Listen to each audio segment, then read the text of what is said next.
وأشهد أن لا إله إلا الله وحده لا شريك له وأشهد أن محمدا عبده ورسوله اللهم صل على محمد وعلى آل محمد كما صليت على إبراهيم وعلى آل إبراهيم إنك حميد مجيد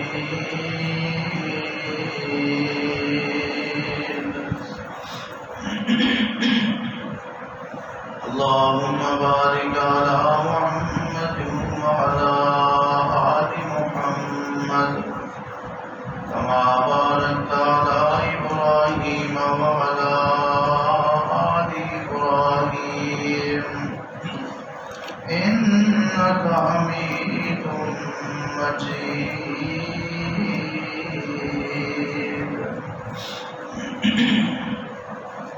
أعوذ بالله السميع العليم من الشيطان الرجيم بسم الله الرحمن الرحيم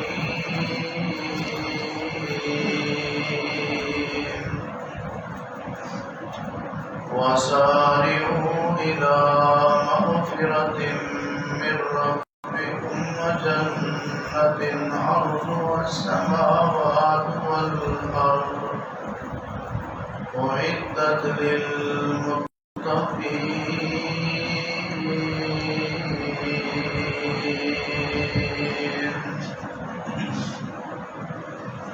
وقال الله تبارك وتعالى في مقام آخر يا أيها الذين آمنوا كتب عليكم الصيام كما كتب على الذين من قبلكم لعلكم تتقون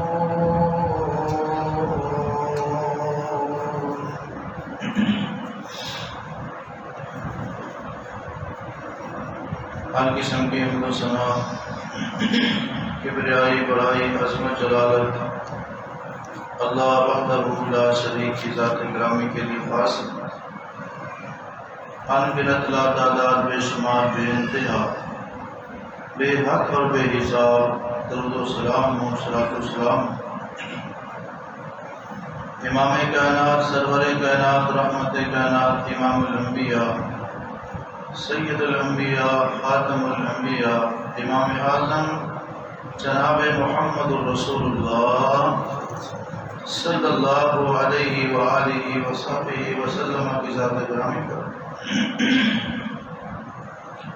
اللہ تعالیٰ کی رحمت نازل ہوں صحابہ کرام اہل بیت اعظام تابعین تبع تابعین محدثین مفسرین اولیاء کرام بزرگان دین پر جن کی محنتوں کاوشوں اور قربانیوں سے اللہ کا دین ہم تک پہنچا رب کائنات ان سب سے راضی ہے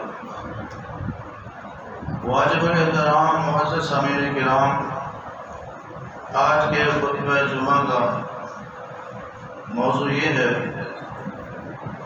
کوئی دیکھے نہ دیکھے رب قدیر کو دیکھے گا دعا ہے کہ اللہ رب العزت مجھے حق اور سچ بیان کرنے کی توفیق عطا فرمائے سننے اور سنانے کے بعد اللہ رب العزت ہم سب کو عمل کرنے کی توفیق عطا فرمائے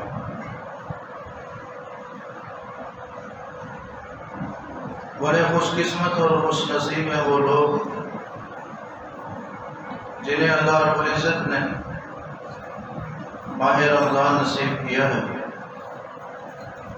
دعا کرتا ہوں اللہ تعالی ہم سب کو مکمل ماہ رمضان نصیب فرمائے اور بار بار نصیب فرمائے اور اس سے بھرپور فائدہ اٹھانے کی بھی توفیق عطا فرمائے پورا مہینہ رحمت والا مہینہ ہے، برکت والا مہینہ ہے، بخشش والا مہینہ ہے، جہنم کی آگ سے آزادی والا مہینہ ہے، برکات والا مہینہ ہے، سعادت والا مہینہ ہے، جنت کا حقدار بنانے والا مہینہ ہے۔ اللہ تعالیٰ اس مہینے سے ہمیں صحیح انداز میں فائدہ اٹھانے کی توفیق عطا فرمائے۔ عام طور پر ایک سوال ہر مسلمان کے ذہن میں آتا ہے کہ روزہ فرض کیوں کیا گیا ہے؟ روزے کیوں رکھوائے جاتے ہیں؟ مقصد کیا ہے؟ فلسفہ کیا ہے؟ وجہ کیا ہے؟ ایک مسلمان صبح سے لے کر شام تک نہ کچھ کھاتا ہے نہ پیتا ہے، اور بھی بہت ساری پابندیاں برداشت کرتا ہے۔ اس کی وجہ کیا ہے؟ اللہ کیا چاہتا ہے؟ تو روزہ رکھوانے کا مقصد اور فلسفہ اللہ نے قرآن کریم میں پہلے سے بیان کر دیا۔ بہت سارے لوگوں کو معلوم ہے، کچھ لوگوں کو پتہ نہیں ہوگا۔ چنانچہ قرآن کریم میں اللہ رب العزت نے روزے کا فلسفہ یہ بیان فرمایا ہے، مقصد یہ بیان فرمایا ہے کہ لعلکم تتقون، تاکہ تمہارے اندر تقویٰ آ جائے، تم متقی بن جاؤ، پرہیزگار بن جاؤ، گناہوں سے بچنے والے بن جاؤ، اللہ سے ڈرنے والے بن جاؤ، اللہ سے تمہیں اتنی محبت ہو جائے کہ اس کی نافرمانی سے تمہیں خوف آئے اور تم گناہوں کو کلی طور پہ چھوڑ دو۔ چنانچہ قرآن کریم میں ارشاد فرمایا صرف روزہ ہی نہیں، تمام عبادات کا مقصد تقویٰ ہے۔ قرآن پاک کا جب ہم مطالعہ کرتے ہیں کئی ساری بڑی بڑی عبادات، ان کے ساتھ تقوی کا ذکر ملتا ہے۔ جیسے معلوم ہی ہوتا ہے عبادات کی قبولیت کے لیے تقوی کا ہونا ضروری ہے۔ عبادات کا صحیح انداز میں فائدہ وہی بندہ اٹھا سکتا ہے جس میں تقوی ہو۔ جس میں تقوی نہیں ہے وہ عبادات کے فائدے سے محروم رہتا ہے۔ جس میں تقوی نہیں ہے وہ عبادات کے منافع سے محروم رہتا ہے۔ جس میں تقوی نہیں ہے وہ عبادات کی روحانیت اور حقیقی لذت سے بھی محروم رہتا ہے۔ رب کائنات ہم سب کو تقوی نصیب فرمائے۔ یہ تقوی اتنی عظیم الشان دولت ہے، اتنی عظیم نعمت ہے۔ امام الانبیاء، سید الانبیاء، خاتم الانبیاء، امام اعظم جناب محمد الرسول اللہ صلی اللہ علیہ وسلم یہ دولت رب سے مانگا کرتے تھے، یہ نعمت رب سے مانگا کرتے تھے، اس سعادت کا رب سے سوال کیا کرتے تھے۔ حالانکہ نبی علیہ السلام تمام لوگوں میں سب سے زیادہ اللہ سے ڈرنے والے تھے۔ ایک حدیث میں ہے انی لاخشاکم واتقاکم للہ، اللہ کی قسم میں تم میں سب سے زیادہ اللہ سے ڈرنے والا ہوں اور اللہ کا تقوی رکھنے والا ہوں۔ اس کے باوجود امام الانبیاء جناب محمد صلی اللہ علیہ وسلم اللہ کے حضور دعا مانگتے ہیں، التجا کرتے ہیں، سوال کرتے ہیں۔ اس التجا، اس سوال، اس گزارش، اس دعا کے الفاظ ہیں اللہم انی اسألک الہدی والتقی۔ اے پروردگار تیرا نبی تجھ سے سوال کرتا ہے اسألک الہدی والتقی، اللہ مجھے ہدایت بھی عطا فرما، مجھے تقوی بھی عطا فرما، کیونکہ ہدایت کے بغیر بھی گزارا نہیں ہے، تقوی کے بغیر بھی گزارا نہیں ہے۔ ہدایت کے بغیر بھی بندہ جنت میں نہیں جا سکتا، تقوی کے بغیر بھی بندہ جنت میں نہیں جا سکتا۔ قرآن کریم میں رب العالمین نے کسی ایک مقام پر بھی یہ نہیں فرمایا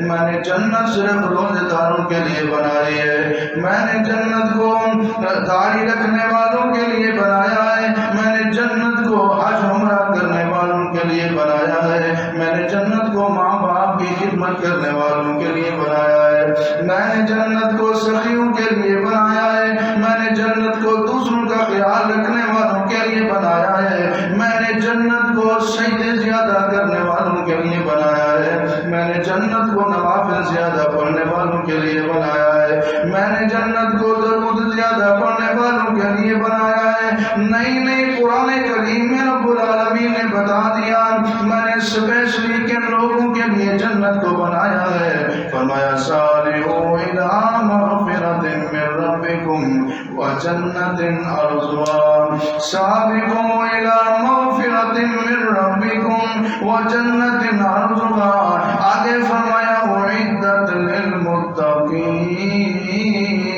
للمتقین، یہ جنت میں نے صرف متقی پرہیزگار لوگوں کے لیے بنائی ہے۔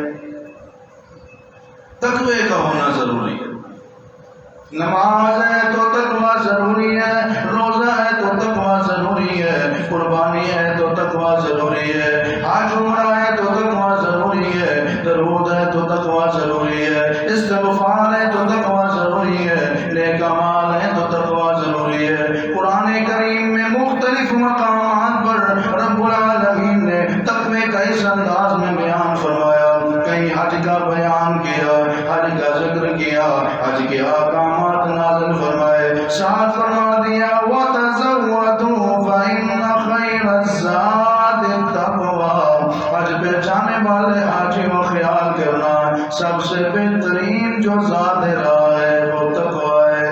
مطلب یہ تھا جس بندے کے پاس تقویٰ نہیں ہے اس کا حج بیکار ہے، اس کا عمرہ فضول ہے، اس لیے آپ علیہ السلام نے فرمایا جس بندے نے حج کیا لیکن حج اس انداز میں کیا، لم یرفث، کوئی بےہودہ بات نہیں کی، لم یسخب، کوئی گالی گلوچ سے کام نہیں لیا، کوئی ناجائز کام نہیں کیا، کوئی کبیرہ گناہ کا ارتکاب نہیں کیا، کوئی فسق و فجور کا کام نہیں کیا، رحمت کائنات صلی اللہ علیہ وسلم نے ارشاد فرمایا کہ اس بندے نے جب حج مکمل کر لیا اللہ کریم اس کو گناہوں سے اس طرح پاک کر دیں گے جس طرح وہ آج اپنی ماں کے پیٹ سے دنیا میں آیا ہے۔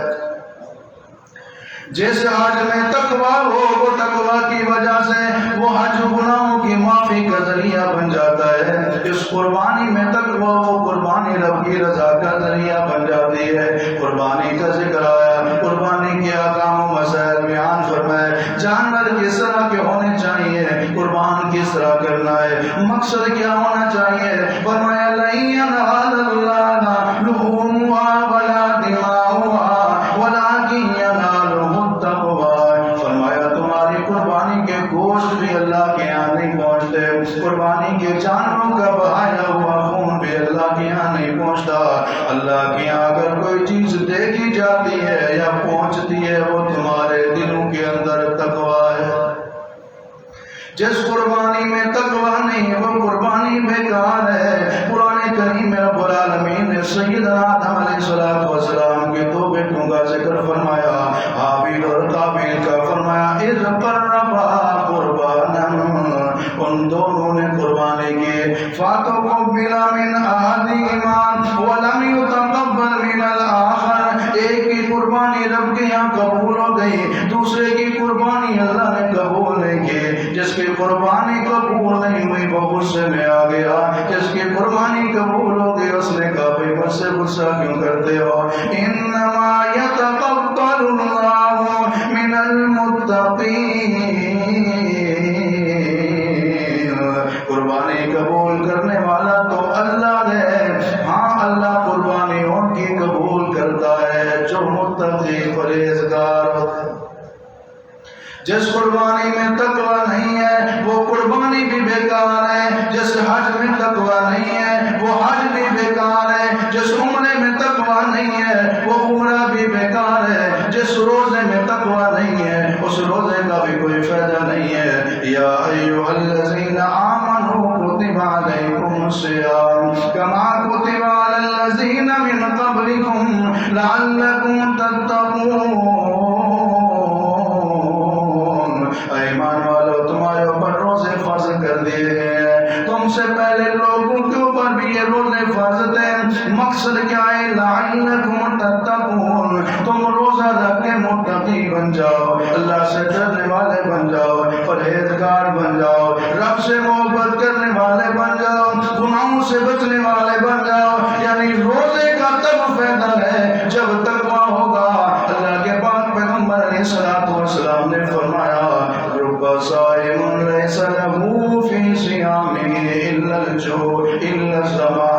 آپ نے فرمایا کتنے روزے دار ایسے ہیں جن کو ان کے روزے سے بھوک اور پیاس کے سوا کچھ نہیں ملتا، کچھ بھی نصیب نہیں ہوتا، اجر نہیں ملتا، ثواب نہیں ملتا، بھوکے پیاسے رہتے ہیں اور کچھ بھی ان کو نصیب نہیں ہوتا۔ اس کی وجہ یہ ہے روزہ تو رکھتے ہیں لیکن تقویٰ نہیں کرتے، گناہوں سے نہیں بچتے، روزہ تو رکھتے ہیں لیکن کبائر سے نہیں بچتے، روزہ تو رکھتے ہیں غیبت اور چغلی سے نہیں بچتے۔ من لم یدع قول الزور والعمل به فلیس للہ حاجۃ فی ان یدع طعامہ وشرابہ۔ اللہ کے محبوب نے فرمایا جو بندہ روزہ رکھنے کے بعد جھوٹی بات کو نہیں چھوڑتا، جھوٹ بولنے کو نہیں چھوڑتا، جھوٹی گواہی کو نہیں چھوڑتا، گندی باتوں کو نہیں چھوڑتا، رب کائنات کو اس کے بھوکے پیاسے رہنے کی کوئی پرواہ نہیں۔ اللہ کے پیارے محبوب علیہ السلام نے روزے کے ساتھ تقوی کی تعلیم دی۔ آپ نے فرمایا جس بندے کو روزہ ہو اس کو چاہیے گندی باتیں نہ کرے، بےہودہ باتیں نہ کرے، فوش گوئی نہ کرے، گالی گلوچ سے کام نہ لے، بلکہ اگر کوئی لڑائی کرتا ہے جواب میں لڑے نہیں، کوئی گالی دیتا ہے جواب میں گالی نہ دے، اگر کوئی بدتمیزی کرتا ہے، بد اخلاقی سے پیش آتا ہے، روزے دار کو ایک ہی جواب لینا چاہیے انی صائم، میں روزے دار ہوں، میں پرہیزگار ہوں۔ روزہ اور تقویٰ ضروری ہے۔ جس بندے کے روزے سے تقویٰ نہیں آتا اس کے روزے کا کوئی فائدہ نہیں۔ جس بندے کے روزے نے اس کو متقی نہیں بنایا، اس کے اندر تبدیلی نہیں لائے، اس کا اخلاق ٹھیک نہیں ہوا، اس کا کردار ٹھیک نہیں ہوا، اس کی زندگی کی روٹین ٹھیک نہیں ہوئی، ایسے بندے کے روزے کا کوئی فائدہ نہیں۔ اللہ ہم سب کو تقویٰ نصیب فرمائے۔ صرف قربانی نہیں، صرف حج نہیں، صرف عمرہ نہیں، صرف روزہ نہیں، تمام عبادات کے بارے میں رب کائنات نے مقصد اور فلسفہ بتا دیا۔ یا ایھا الناس اعبدوا ربکم الذی خلقکم والذین من قبلکم لعلکم تتقون۔ اے لوگو تم سارے کے سارے اس رب کی عبادت کرو جس نے تم سب کو پیدا کیا ہے۔ اے پروردگار عبادت کرنے سے فائدہ کیا ہوگا؟ اس کا فلسفہ کیا ہے؟ مقصد کیا ہے؟ فرمایا لعلکم تتقون، جب تم رب کے عبادت گزار بن جاؤ گے پھر تمہارے اندر تقویٰ آ جائے گا، تم پرہیزگار بن جاؤ گے۔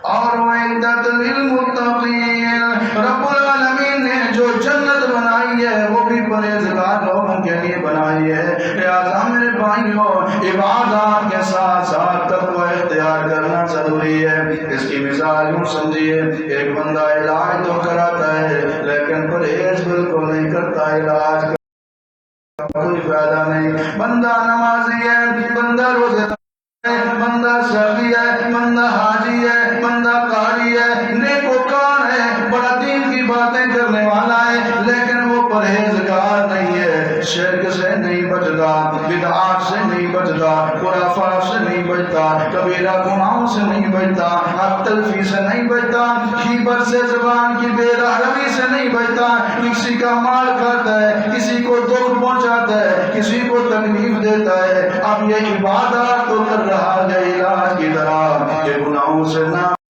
بچ کے ان عبادات کے فائدے کو ضائع۔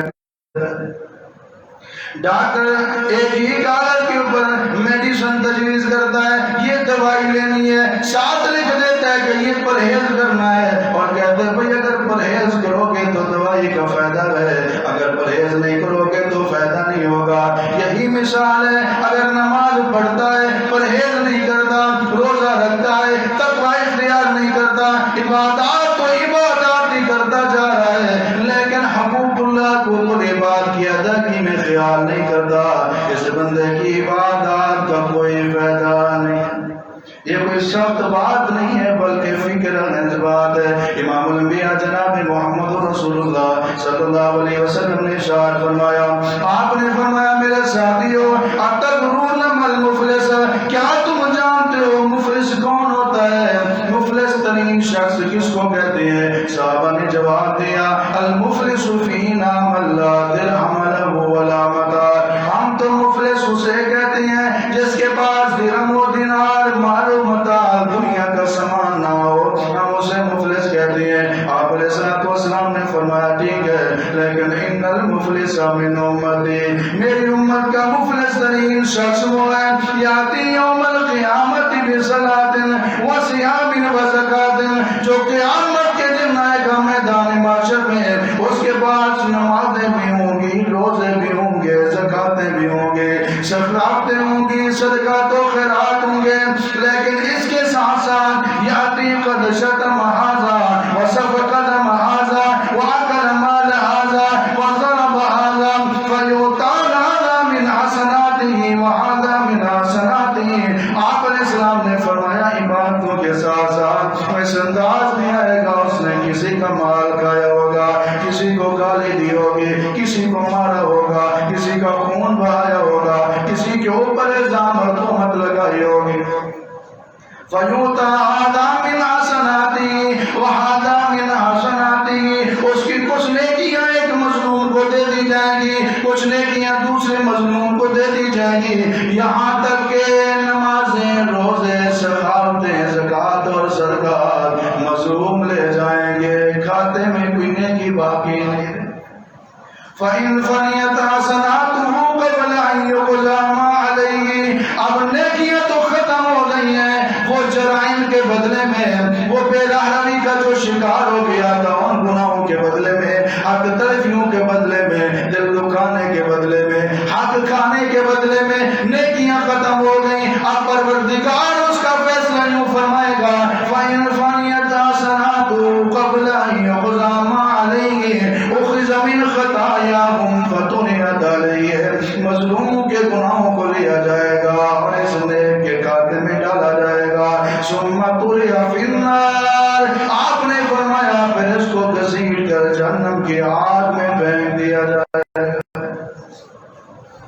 میرے بھائیوں، میری بہنوں، میرے عزیزوں، مسلمان ساتھیوں، غور کرو یہ کون سا بندہ ہے؟ یہ نمازی بھی تھا، یہ حاجی بھی تھا، یہ سخی بھی تھا، یہ روزے دار بھی تھا، یہ اپنے آپ کو دیندار سمجھتا تھا، اس کی خوش فہمی تھی کہ میں جنت میں جاؤں گا، لیکن علاج تو کرتا رہا، پرہیزگاری سے اس نے کام نہیں لیا، اس نے حقوق العباد کا خیال نہیں کیا، جن چیزوں سے بچنا تھا بچا نہیں ہے۔ اللہ کے نبی صلی اللہ علیہ وسلم نے پہلے بتا دیا عبادت کی پرہیزگاری نہیں تھی، عبادت تقوی کے بغیر یہ بندہ کرتا رہا، اس وجہ سے اس کا انجام کیا ہوا؟ اس کی نماز، اس کا روزہ، اس کی سخاوتیں، زکاتیں اس کو جہنم کی آگ سے نہیں بچا سکی۔ امید ہے مسئلہ سمجھ آ چکا کہ تقوی کے بغیر جو عبادت ہے وہ جہنم سے نہیں بچا سکتا، تقوی کے بغیر جو نماز ہے وہ جہنم سے نہیں بچا سکتا، تقوی کے بغیر جو سخاوت ہے وہ جہنم سے نہیں بچا سکتا۔ یا ایھا الذین آمنوا کتب علیکم الصیام کما کتب علی الذین من قبلکم لعلکم تتقون، ہمارا سارا دن بھوکا رہنا، پیاسا رہنا اور بہت ساری پابندیوں سے گزرنا یہ ہمیں تب فائدہ دے گا جب ہمارے اندر تقوی ہوگا۔ تقوی کے چیز کا نام ہے، آسان الفاظ میں کسی بتانے والے نے بتایا، خلی الذنوب صغیرها وکبیرها ذاک التقی وصنع کماشن فوق ارض الشوک یحذر ما یری لا تحقرن صغیرۃ ان الجبال من الحصى، کہنے والے نے کہا تقوی یہ ہے چھوٹے گناہ بھی چھوڑ دے، بڑے گناہ بھی چھوڑ دے، زندگی اس طرح گزار جس طرح دونوں طرف جاری ہے، درمیان سے گزرنے والا گزرنا ضروری ہے، لیکن گزرنے والا اپنے آپ کو بچا کے ساتھ وہاں سے گزرتا ہے. کبھی بھی کسی گناہ کو حقیر نہ سمجھنا، کیونکہ جو پہاڑ ہے وہ کنکریوں کو ملانے سے بنتا ہے. کبھی کسی گناہ کو یہ سمجھ کے نہ کرنا چھوٹا سا گناہ ہے، صغیرہ گناہ ہے. یہ صغیرہ گناہ مل مل کے کبائر سے بھی بڑھ جاتے ہیں. دیکھنا یہ گناہ چھوٹا ہے یا بڑا ہے، اس سے ناراض کون سی ذات ہوگی، غصہ کس کو آئے گا، نافرمانی کس کی ہو رہی ہے. روزہ رکھوانے کا مقصد بھی یہی ہے کہ بندے کے اندر تقویٰ پیدا ہو جائے، اللہ کا خوف پیدا ہو جائے، اللہ کی حیا پیدا ہو جائے، اللہ کا ڈر پیدا ہو جائے. روزے دار ہے، گھر میں کوئی نہیں ہے، پانی پڑا ہے، پانی کیوں نہیں پیتا کہ رب ناراض ہو جائے گا. اللہ دیکھ، کوئی دیکھے نہ دیکھے رب قدیر تو دیکھے گا. گھر میں فروٹ پڑے ہیں، فروٹ نہیں کھاتا، گھر میں کوئی نہیں ہے، اس کا من کہتا ہے کھا لے، کہتا ہے کوئی دیکھے نہ دیکھے رب قدیر تو دیکھے گا. گھر میں کھانا ہے، روٹی ہے، دودھ ہے، فروٹ سے بہت ساری چیزیں ہیں، یہ کھانے سے رک جاتا ہے، اسی کا نام تقویٰ ہے. سبق یہ دیتے روزہ جب کوئی نہ دیکھ رہا ہو، تمہارے ذہن میں دل و دماغ میں یہ خیال مضبوط ہونا چاہیے کوئی دیکھے نہ دیکھے رب قدیر تو دیکھتا ہوگا. جب یہ جذبہ پیدا ہو جائے، یہ خیال پیدا ہو جائے، یہ ذہن بن جائے، پھر بندہ لوگوں کے سامنے بھی گناہ نہیں کرتا، پھر رات کے اندھیرے میں بھی گناہ نہیں کرتا، پھر وہ جلوت میں بھی گناہ نہیں کرتا، پھر وہ خلوت میں بھی گناہ نہیں کرتا، وہ علیحدگی میں بھی گناہ نہیں کرتا، وہ سرعام بھی گناہ نہیں کرتا. اس کو پتہ ہوتا ہے کہ رب العالمین دیکھ رہا ہے، اللہ کی پکڑ بھی بڑی سخت ہے، رب سے وہ ڈرتے ہوئے گناہوں کو چھوڑ دیتا ہے. یہ متقی بن جاتا ہے، اس کی عبادتیں بھی قبول ہیں اور یہ جنت کا حقدار بھی بن جاتا ہے. کتنے لوگ ہیں جن کے صرف پیٹ کو روزہ ہوتا ہے، کتنے بھائی بہنیں ہیں جن کی آنکھوں کو روزہ نہیں ہے، کانوں کو روزہ نہیں ہے، زبان کو روزہ نہیں ہے، ہاتھوں کو روزہ نہیں. روزہ رکھا ہوا آنکھیں غلط دیکھ رہی ہیں، روزہ رکھا ہوا کان غلط سن رہے ہیں، روزہ رکھا ہوا زبان غلط بول رہی ہے، روزہ رکھا ہوا ہاتھ غلط کام کر رہے ہیں. اللہ اکبر. یہ صرف پیٹ کا روزہ نہیں، سر سے لے کر پاؤں تک بندے کا ایک ایک عضو رب کا فرما بردار ہو جائے، تابعدار ہو جائے. ایک ایک عضو رب کی نافرمانی چھوڑ دے، پھر بندہ روزے دار بنتا ہے. جب اس انداز میں بندہ روزے دار بن جائے، کائنات کا پروردگار کہتے ہیں میرے فرشتوں، اس کے کھاتے میں روزے کا ثواب نہیں لکھنا، اجر نہیں لکھنا. الصوم لی وانا اجزی بھی، اس نے روزہ خالص میرے لیے رکھا ہے، اس کا اجر بھی میں خود اس کو دوں گا. للصائم فراتان، فرات عند فطره وفرات عند لقاء ربه. اس قسم کا جو روزے دار ہے اس کے بارے میں کائنات کے امام محمد رسول اللہ صلی اللہ علیہ وسلم نے فرمایا اللہ اس کو دو خوشیاں عطا فرماتا ہے. ایک خوشی روزہ افطار کے ٹائم ہوتی ہے اور دوسری خوشی جنت میں اس وقت ملے گی جب رب کا دیدار ہو. قیامت والے دن روزے دار کو جو صحیح معنوں میں روزے دار ہے، متقی اور پرہیزگار ہے، بڑا پروٹوکول دیا جائے گا. جنت کے 8 دروازے ہیں، ایک دروازے کا نام باب الریان ہے، اس سے صرف اور صرف روزے داروں کو داخل کیا جائے گا، کسی اور کو وہاں جانے کی اجازت نہیں ہوگی. اللہ اکبر. اللہ ہم سب کو صحیح انداز میں متقی پرہیزگار بن کر عبادات کرنے کی توفیق عطا فرمائے. اللہ کے پیارے پیغمبر علیہ الصلوۃ والسلام نے فرمایا اس بندے کے بارے میں جو عبادتیں تو بہت کرتا ہے لیکن تقوی اختیار نہیں کرتا، پرہیزگاری اختیار نہیں کرتا، یہ بتایا کہ اس کی نیکیاں ضائع ہو جاتی، گناہوں کی وجہ سے نیکیاں ضائع ہو جاتی. ایسے اعمال ہیں جو اچھے اعمال ہیں جن کی وجہ سے گناہ مٹا دیے جاتے ہیں، اور ایسے اعمال بھی ہیں جن کی وجہ سے بندے کی نیکیاں ضائع ہو جاتی ہیں.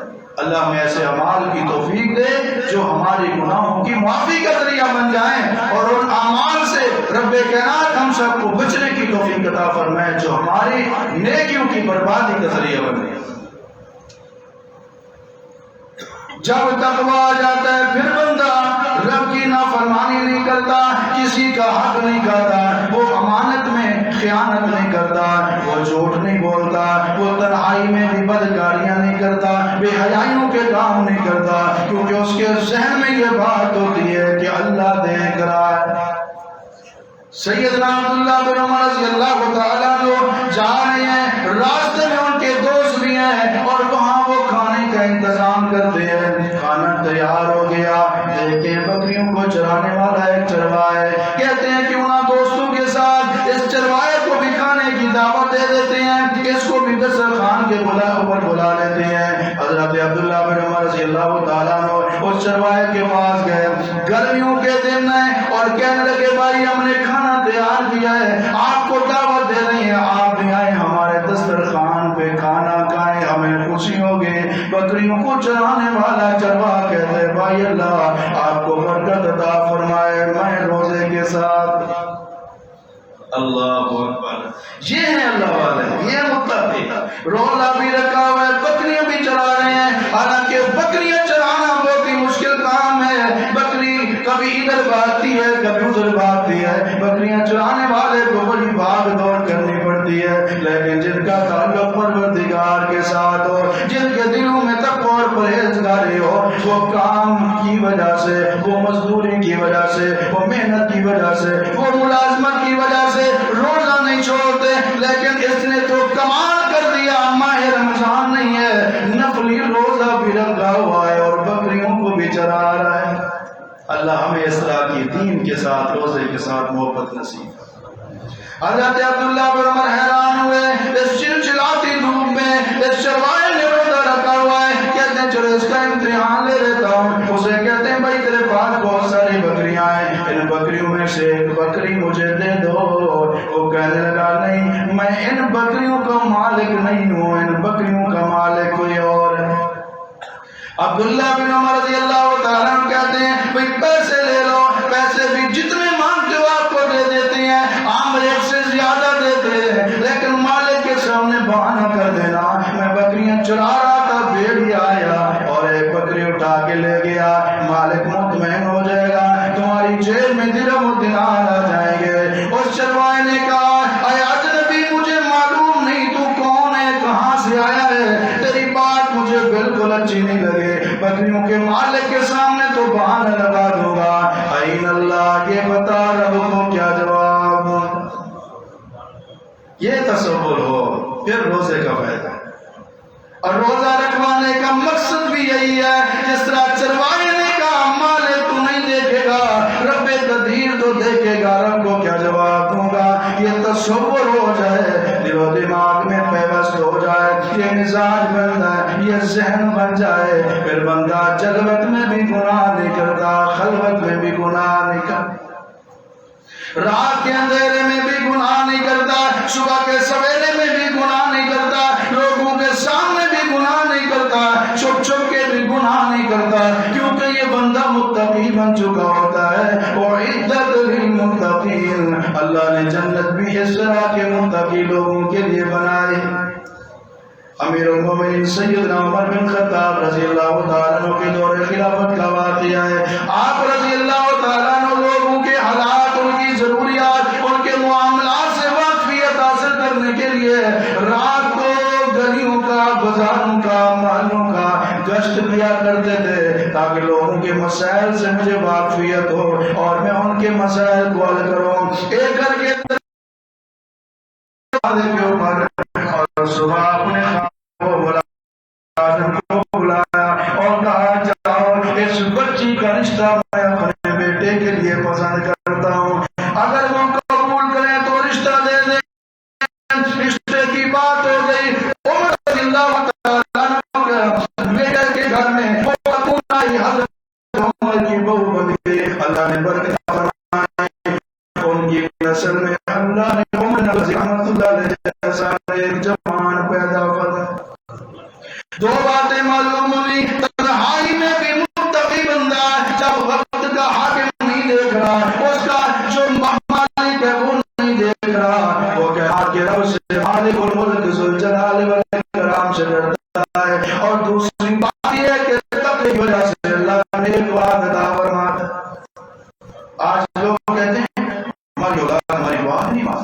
نافرمانی کرتی ہے، بدتمیزی کرتے ہیں، سامنے بولتے ہیں اللہ اکبر.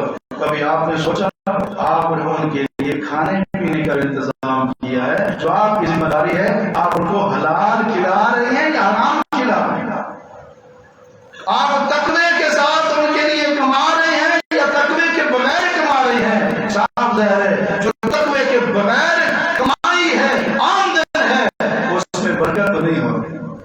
برکت اس وقت ہوتی ہے جب کمانے میں تقوی ہو، برکت اس وقت ہوتی ہے جب عبادت کے ساتھ تقوی ہو، برکت اس وقت ہوتی ہے جب اخلاق میں، کردار میں تقوی ہو. انما یتقبل اللہ من المتقین.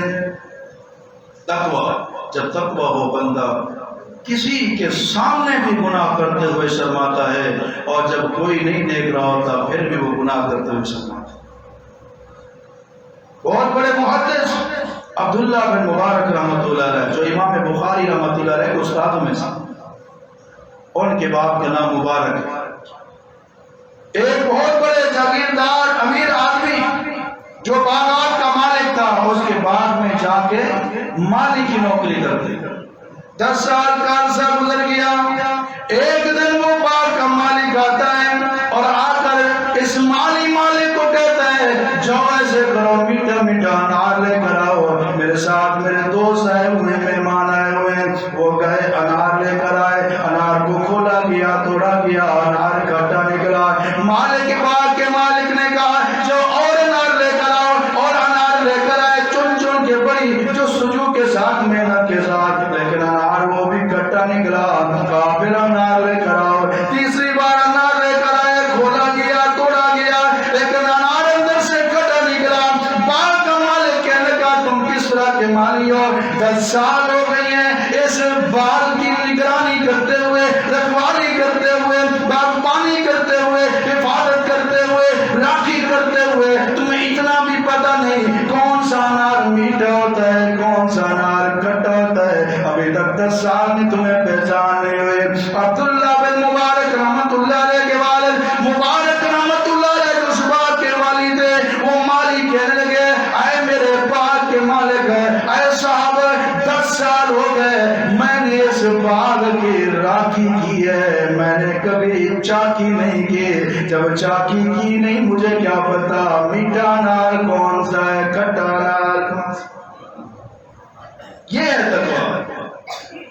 اللہ روزے رکھوا کے ہمارا اس طرح مزاج بنوانا چاہتا ہے. جس طرح روزے کی حالت میں دیکھتے ہیں یہ کھانا ہے یا نہیں کھانا، یہ کرنا ہے یا نہیں کرنا. ماہ رمضان میں جس طرح پرہیز کرتے ہیں، باقی 11 مہینوں میں بھی یہ پرہیزگاری والی زندگی گزار کے جنت کے بارے سے بنا.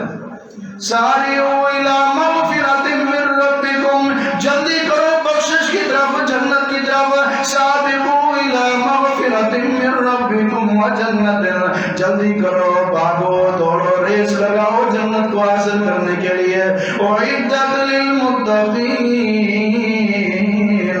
جس جنت کو اللہ نے پرہیزگار لوگوں کے لیے بنایا. جب تک وہ ہوتا ہے پھر حیا ہوتا ہے، جب تک وہ ہوتا ہے پھر سچائی ہوتی ہے، جب تک وہ ہوتا ہے پھر کسی کی حق تک بھی نہیں کی جاتی. اللہ کے نبی صلی اللہ علیہ وسلم کی خدمت میں ایک خاتون آئی، کہنے لگے یا رسول اللہ صلی اللہ علیہ وسلم مجھے مرگی کا دورہ پڑتا ہے، میرے لیے دعا کیجیے اللہ مجھے شفا عطا فرمائے. آپ نے فرمایا تو ایک سودا کیوں نہیں کر رہی تھی میرے ساتھ؟ یا رسول اللہ کیا سودا ہے؟ فرمایا تو صبر کر، اس کے بدلے میں رب سے تجھے جنت دلواؤں گا. کہنے لگے ٹھیک ہے سودا مجھے منظور ہے، جنت کی خاطر اگر مجھے ایک نہیں ہزاروں تکلیفیں برداشت کرنی پڑے تو یہ سودا مہنگا نہیں. جانے لگی. اس کا تقویٰ دیکھو.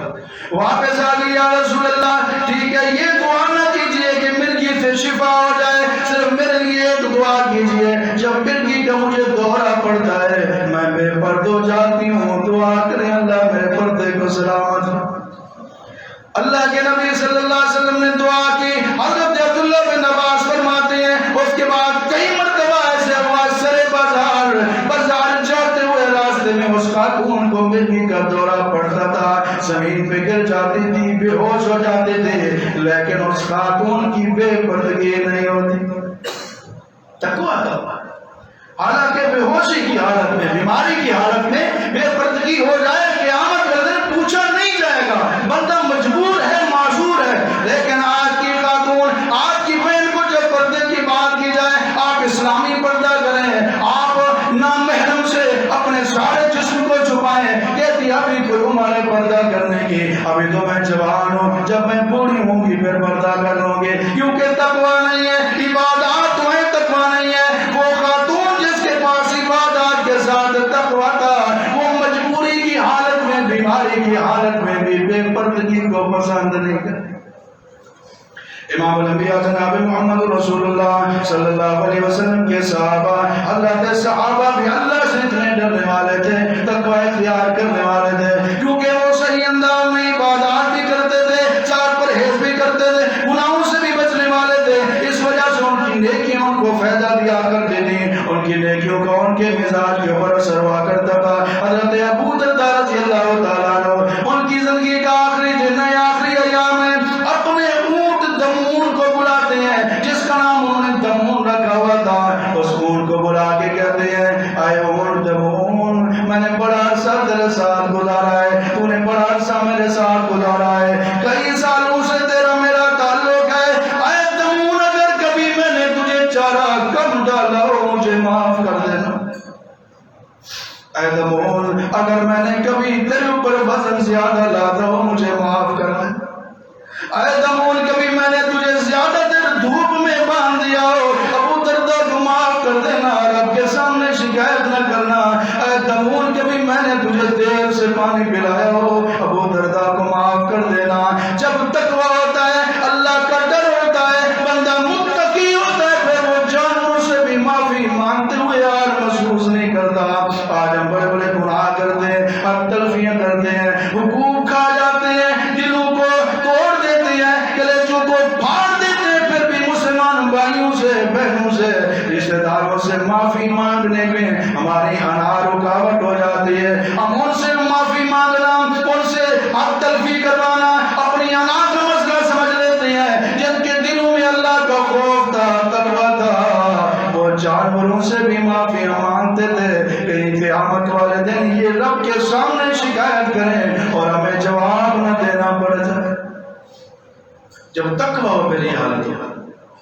آپ علیہ السلام نے فرمایا، بنی اسرائیل کے اندر دو آدمی تھے، ایک نے زمین بیچی، ایک نے زمین خریدی، زمین خریدنے والے نے پیسے دے دیے، زمین میں ہل چلایا، ہل چلانے کے دوران سونے کی دیگ یا سونے کا مٹکا نکل آیا، سونے کا مٹکا اٹھایا اور مالک کے پاس لے گیا جس سے زمین خریدی تھی، اس کو کہنے لگا میں نے آپ سے زمین خریدی ہے، اس میں سے سونے کی دیگ یا سونے کا مٹکا نکلا ہے، یہ آپ رکھو کیونکہ آپ کا ہے۔ وہ کہتے ہیں نہیں نہیں، میں نے آپ کو زمین بیچی، اب سونا نکلے تمہارا، اس میں چاندی نکلے تمہاری، جو بھی نکلے میں نے آپ سے پیسے لے لیے، یہ میرا حق نہیں ہے۔ وہ کہتے نہیں، میں نے پیسے تو آپ کو زمین کے دیے، سونے کے نہیں دیے تھے، لہذا یہ تم رکھو، یہ تمہارا حق ہے۔ کائنات کے امام جناب محمد رسول اللہ صلی اللہ علیہ وسلم نے ان متقی لوگوں کا قصہ بیان فرمایا۔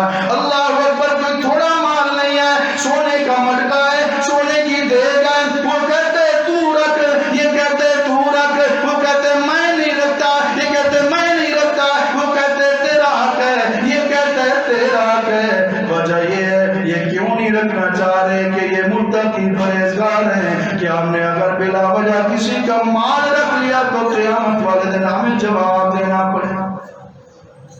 آج روزہ دار، پرہیزگار، اپنے آپ کو سمجھنے والا، نیکوکار، سخی، عالم کاری، دیندار، دین کا ٹھیکیدار کرنے والا، بعض اوقات ایسے ہوتا ہے کہ ایک چیز کے اوپر جھگڑا کر رہے ہوتے ہیں، جھوٹی قسمیں اٹھائی ہوتی ہیں، سر پہ قرآن رکھے ہوتے ہیں، ایک کہتا ہے میرا حق ہے، دوسرا کہتا ہے میرا حق ہے، تیسرا کہتا ہے یہ دونوں جھوٹے ہیں، میرا حق ہے۔ وجہ کیا ہے کہ تقویٰ جو نہیں ہے، اللہ کا خوف جو نہیں ہے۔ ایک عالم، ان کا جھگڑا ختم ہی نہ ہوا، ایک عالم دین کے پاس چلے گئے، عالم دین نے کہا دونوں مانتے نہیں، اب کیا کیا جائے؟ کہا تمہاری اولاد ہے، ایک نے کہا میرا بیٹا ہے، دوسرے نے کہا میری بیٹی ہے۔ انہوں نے کہا ایسے کرو، تم دونوں متقی لوگ، اللہ سے ڈرنے والے ہو، تم رشتہ کر لو اور سونے کے مٹکے کو ان کی شادی کے اوپر خرچ کرو۔ جب تقویٰ ہو پھر بندہ گناہوں سے اجتناب کرتا ہے۔ اللہ سے دعا ہے کہ اللہ رب العالمین ہم سب کو صحیح انداز میں متقی بن کر زندگی گزارنے کی توفیق عطا فرمائے، اور صحیح انداز میں جو متقی لوگ ہیں ان کی عبادتیں قبول ہوتی ہیں، ان کی عبادتوں کی وجہ سے رب راضی ہوتا ہے، ان کی عبادتوں کی وجہ سے۔ جس طرح صبح صبح اعلان سنتے ہیں نا، روزے دارو، اللہ دے پیارو، جنت دے حقدارو، یہ جو تین لفظ ہے ان میں بڑی جان ہے، بڑا جوش ہے، بڑا جذبہ ہے، لیکن یاد رکھیں روزے دار اللہ کا پیارا وہ ہے جو روزے دار ہونے کے ساتھ پرہیزگار ہے۔ روزے دار جنت کا حقدار وہ ہے جو روزے دار ہونے کے ساتھ پرہیزگار ہے۔ اور پرہیزگاری کیا ہے؟ ہر چھوٹے بڑے گناہ کو رب کی محبت میں، اس کی رضا میں چھوڑ دیا جائے، متقی بن جائیں گے۔ جب متقی بن جائیں گے رب کا پیار بھی ملے گا اور ہم جنت کے حقدار بھی ہو جائیں گے۔ اللہ تعالی ہم سب کو عمل کرنے کی توفیق عطا فرمائے۔ وآخر دعوانا الحمدللہ۔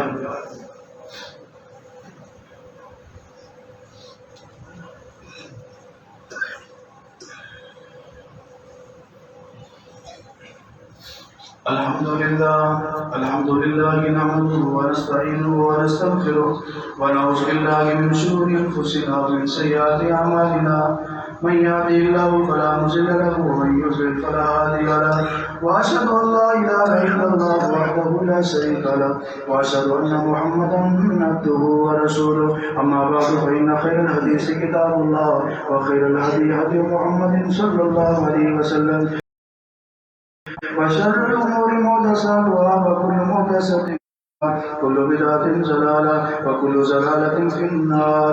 اللهم اغفر لنا وللمؤمنين والمؤمنات والمسلمين والمسلمات الأحياء منهم والأموات، سبحان ربك رب العزة عما يصفون وسلام على المرسلين والحمد لله رب